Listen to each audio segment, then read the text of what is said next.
ஒவ்வொரு வாரமும் ஒவ்வொரு பெர்ஃப்யூம் ஃபேக்ட்ரியை போய் நான் சந்திச்சுட்டு வர்றேன். அதில் தான் இப்போ வந்துக்கிட்டு அல்குஸ் இந்த ஏரியாவில் வந்து ஒரு பெர்ஃப்யூம் ஃபேக்ட்ரிக்கு வந்திருக்கேன்.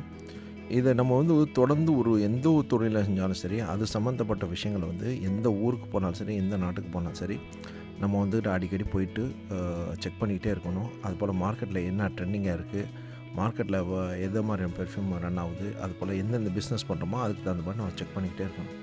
ஒரு நேரம் இல்லாட்டி கூட ஒரு நேரம் கண்டிப்பாக நம்மளால் இதனால் ஒரு சக்ஸஸ் அடைய முடியும். அந்த சக்ஸஸ் அடைகிற நேரத்தில் வந்து நம்ம ரொம்ப ரிலாக்ஸாகவும் இருக்க முடியும். ஸோ நம்ம வந்து முயற்சி பண்ணிக்கிட்டே இருக்கணும் அன்டில் நம்ம சக்ஸஸ் ஆகிற வரைக்கும். சக்ஸஸ் ஆனோடனே நம்ம அசந்தரவும் கூடாது. ஏன்னா மார்க்கெட் வந்து ரொம்ப காம்படிஷனான ஒரு சூழ்நிலையில் இருந்துட்டுனால அடிக்கடி எல்லா விஷயங்களும் நம்ம ட்ரை பண்ணிக்கிட்டே இருக்கணும். Keep trying, keep moving and success will be there. Thank you very much for வாட்சிங் லெஜெண்டரி டிஸ்கவரி. நம்ம சேனலை இது வரைக்கும் நீங்கள் சப்ஸ்கிரைப் பண்ணலாம்டா, சப்ஸ்கிரைப் பண்ணிக்கிறங்க, ஷேர் பண்ணுங்கள், கமெண்ட் பண்ணுங்கள், ஃபாலோ பண்ணுங்கள். தேங்க்யூ.